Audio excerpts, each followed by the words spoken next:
بسم الله الرحمن الرحيم. ركب محمد الطائر، عدل جلوسه في مقعده وربط حزام الأمان. كان نشيطا قويا يحمل قدرا كبيرا من الوسامة الظاهرة. كان بعيدا عن ربه سبحانه وتعالى. أقلعت الطائرة وبدأ محمد التفكير في رحلته إلى الولايات المتحدة الأمريكية. إنه سيستمتع هناك بأنواع من المشروبات ستحتضنه المراقص والملاهي الليلية. سوف يجد الكثير من الفتيات اللواتي يبحث عنهن. مضت الرحلة وهو يرتب ويخطط.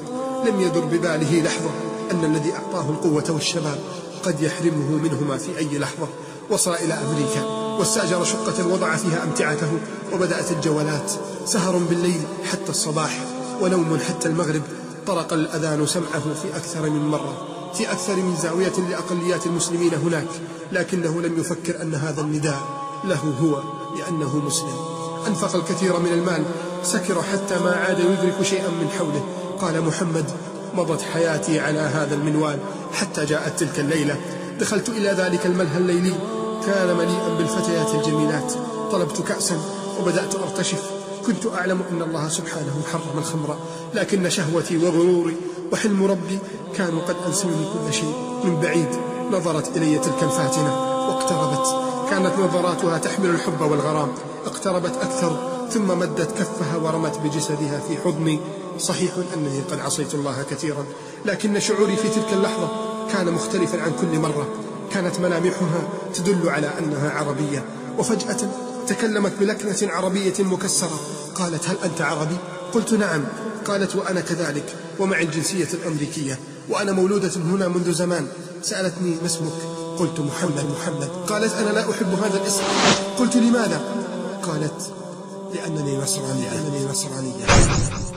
ابتعد جسمي فجأة، فقد أحس قلبي بعدائها للإسلام، لكن هذا كان لا يؤثر في من كثرة الشهوات التي سكنت وغطت على قلبي. ابتسمت وغيرت الموضوع: هل تحبين الرقص؟ قالت: نعم. صعدنا معهم، رقصنا، ومرت الساعات طويلة، وطلبت منها أن تأتي معي لكنها رفضت. حاولت أكثر من مرة أن تمكنني من نفسها لكنها رفضت. انصرفت تلك الليلة وعيناي لا تفارقهما صورة تلك الفاتنة. ضعف قلبي كثيرا لبعده عن الله سبحانه وتعالى. ومرت الليلة الثانية والثالثة، وفي كل مرة يزداد القلب بها حبا وغراما، حتى حصلت الفاجعة. تكلمت معها تلك الليلة وقلت لها: أريدك أن تبيتي عندي هذه الليلة. قالت: أنا موافقة، بشرط أن تلبس هذا. وأخرجت من جيبها سلسلة في وسطها صليب صغير. تملكني شعور غريب.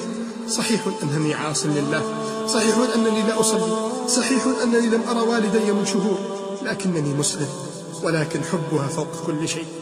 أسرعت وأخذت السلسلة وعلقتها في رقبتي كالمأسور، كالسجين، وأنا أبتسم.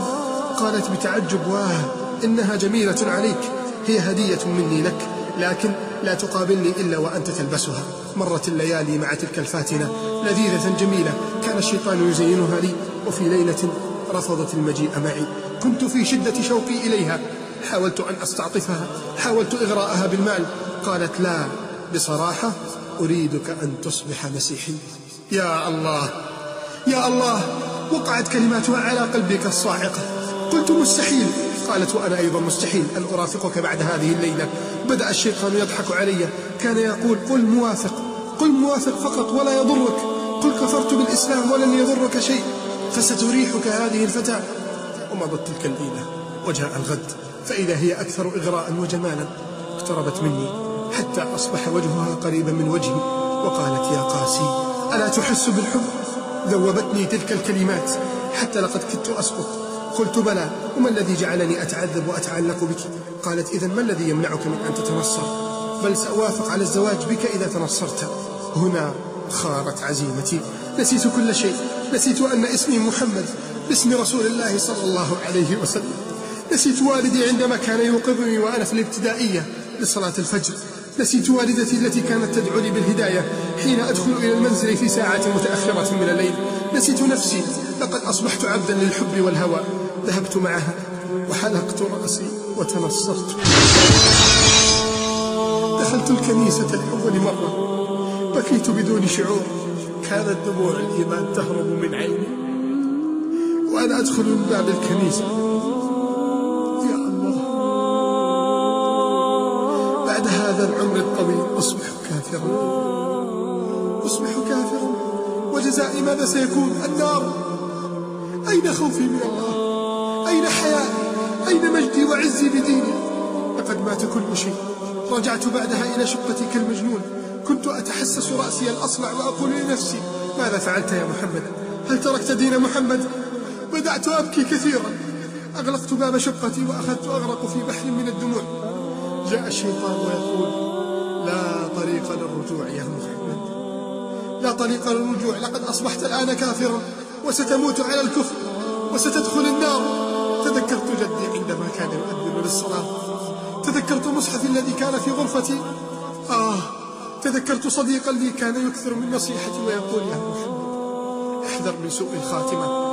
بدأت أصرخ وأقول: لا يا رب، لا يا رب، لا تقبض روحي الآن، سأعود للإسلام، سأعود للقرآن، سأعود إليك يا رب.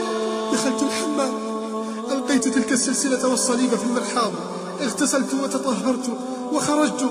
لقد شعرت بأن كل ذنوبي زالت من فوق ظهري. قلت ودموعي لا تقف: أشهد أن لا إله إلا الله وأشهد أن محمد رسول الله. يا الله، ما أحلاها من كلمات كانت مفتاح السعادة. يا رب، أنا عائد إليك، أنا عائد إلى الصلاة، أنا عائد إلى بر الوالدين، أنا عائد إلى صلة الأرحام، أنا عائد إلى صوم رمضان، أنا عائد إلى كل ما يرضيك يا رب. ركبت أول طائرة تذهب بي إلى بلدي. كان أول شيء سمعته حين نزلت إلى المطار هو الأذان. خرجت الدموع دون إرادتي. هل ترى سيغفر لي ربي؟ دخلت على والدتي، رميت بجسدي في حضنها أبكي: يا أمي، لن أعصي ربي أبدا يا أمي، سامحيني في عقوقي لك وبعدي عنك. ضمتني إلى صدرها، قالت: ولدي، أحسن إلى ربك فهو رحيم يفرح بمن تاب إليه. مرت الأيام ومحمد من روضة إلى روضة ومن سعادة إلى سعادة، وكلما تذكر تلك الرحلة لا تجف دموع عينيه. إذا اقتربت والدته من غرفته ليلا تسمع أنينا وبكاء، وإذا جاء الصباح تسمع قراءة القرآن والاستغفار. جاء يوم من الأيام فدخلت والدته عليه إلى غرفته لتوقظه لصلاة الفجر. فتحت الباب فوصل إلى أنفها رائحة طيبة زكية ما رأت مثلها قط. تحسست ولدها في سريره، مدت يديها فلم تجد ولدها. نظرت ببصرها الضعيف فإذا هو ساجد على سجادة الصلاة قرب سريره. وقفت تتأمل فيه وطال انتظارها.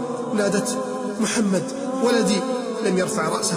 اقتربت الأم، مدت يدها، حركته فمال على جنبه. نظرت الأم ولم تتحمل. أترى سيكون ولدها قد مات وهو ساجد؟ لم تتحمل وهي تشاهد ذلك المشهد الرائع. خرجت الدموع من عينيها غزيرة وهي تنادي: يا أولاد، يا أولاد، يا أهل المنزل، يا أهل البيت، انظروا إلى أخيكم محمد. اقتربوا، حركوه. يا الله يا أمه، لقد مات أخي محمد. يا أمه، مات وهو ساجد. علمت أن الرائحة التي وصلت إلى أنفها هي رائحة روحه الطاهرة التي رفعتها ملائكة الرحمة وصعدت بها إلى ربه ومولاه. وفرح مولاه بعودته فرزقه خاتمة حسنة. أحب الله فأحب الله لقاءه. هنيئا يا محمد هذا الحب، وهنيئا هذه الخاتمة. والذين جاهدوا فينا لنهدينهم سبلنا وإن الله لمع المحسنين. أرأيت أخي، أرأيت أختي، هيا مدوا أكفكم جميعا. دعونا نتعاهد أن لا نحب إلا ما يرضي الله سبحانه وتعالى، وأن نبغض ما يبغض الله جل وعلا. عل الله سبحانه أن يتداركنا برحمته.